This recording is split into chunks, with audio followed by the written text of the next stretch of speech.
This is a little video about how I went about fixing the heating problem in my VW T6.1 Transporter. It's 4 years old, it has a manual gearbox, which makes it really quite a fiddly job to do. It's a very common fault. The symptom is basically you have no control over the temperature within the vehicle. So you're either boiling hot, freezing cold, or somewhere in between and you can't change it. I couldn't find any other videos, certainly not for the T6.1. So I've made my own, and I hope that this vid will be of some use to somebody out there. So the long and the short of it is, to do this job, you have to remove the lower dashboard. Basically, the fault is, with the van on, when I rotate this, nothing happens. I've either got boiling hot air or nothing. But basically, the attenuator system that's connected to this has failed, and it's hiding behind the dashboard down here. Now, if you're running a DSG van, you won't have to worry about the clutch pedal, which is down there, which is a pain in the ass. I have a clutch and a manual gearbox, so I'm gonna show you how I get that out of the way. What I would say is start this side, remove the glove box, even though you don't think you have to, and work your way all along. Properly remove the shroud that goes around the gear linkage, and then remove as much of this area as you can, including in a 6.1 the panel that goes underneath here. You can't take this off without removing the entire dashboard. So once you've got that lower panel off, that's your access point is there and behind here. So here are some of the tools that I used for the job, all easily accessible. Of course, dashboard removal tools, a soft one and also a clip remover is handy. The 6mm ratchet spanner and some mini sockets to go with it. I'll explain more about those later in the video. Some blue tack or gum to hold things in place, and some cable ties if you need to hold the clutch pedal out of the way. If you've got a DSG gearbox, that won't apply to you. So this is a shot underneath the dashboard, and I need to get this out of the way. So what I'm going to do is I'm going to force it down, and then I'm going to cable tie it across to the steering rack. And it also allows, for anybody that has this problem with their T6.1, you to access the accelerator linkage, which, if you listen, squeaks. I've had that repaired twice by VW. Absolutely useless they are. Told me that they needed a whole new linkage system through there. They don't. You just need to lubricate it properly. So I'm going to do that whilst I'm about it as well. So I've cable tied the clutch pedal out of the way. So it's giving me as much access up into the underside of the dashboard as possible. This is where the problem lies.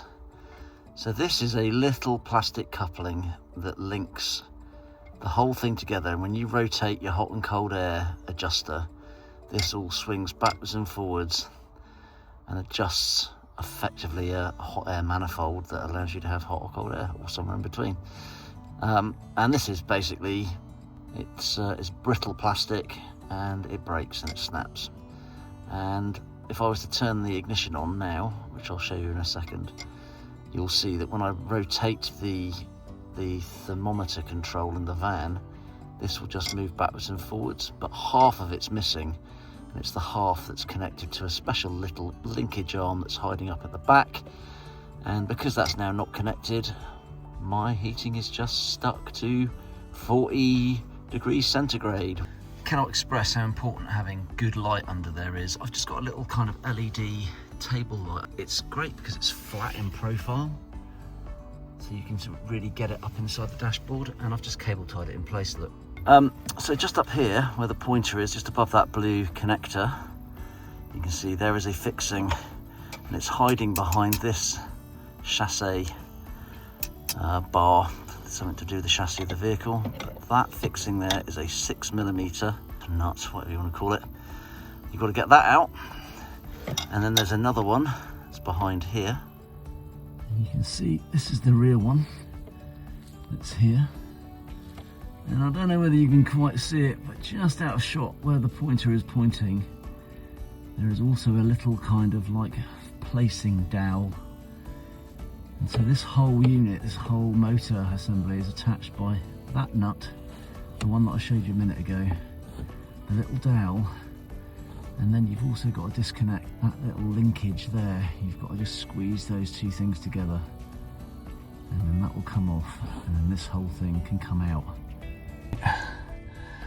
You can now start to see, hopefully, just how tricky this is.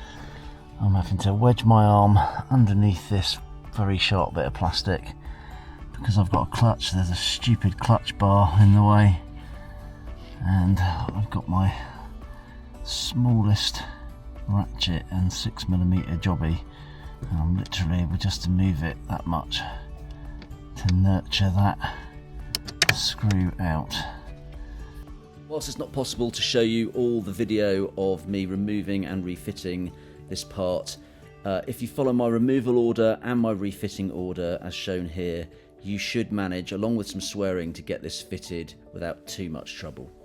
So a little bit of a jump forward in the video. Here's the motor and the broken part on the attenuator arm that you can see there.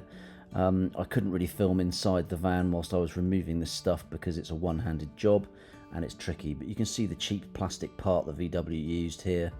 The ratchet spanner that you can see in this footage, actually, although it's offset, it has too big a circumference to get in against the body of the motor. So here's the part that I bought on eBay. It's from a guy called Jim at RRD.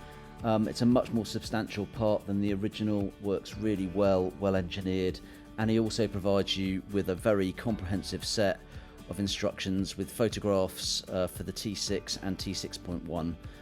So I'll put a link in the comments below for this part. So here you can see the new part fitted that I got from RRD and the new linkage arm. It's all been put in place. He's reinforced the fitting with a washer and a rivet as well, and there you can see the crappy VW part, which no doubt will be even worse now that Ford make all VW transporters.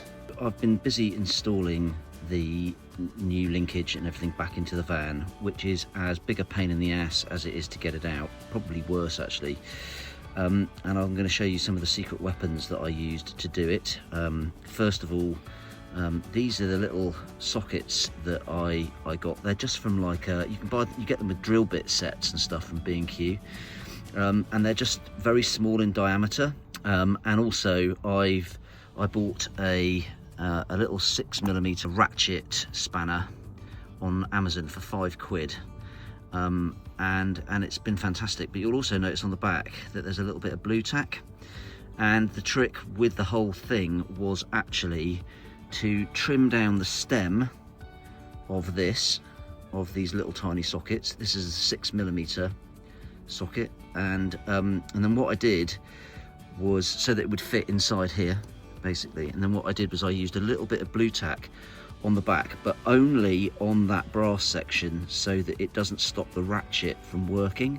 A little bit of blue tack held my bush fix 6mm. I just used a file and a Dremel just to trim that down.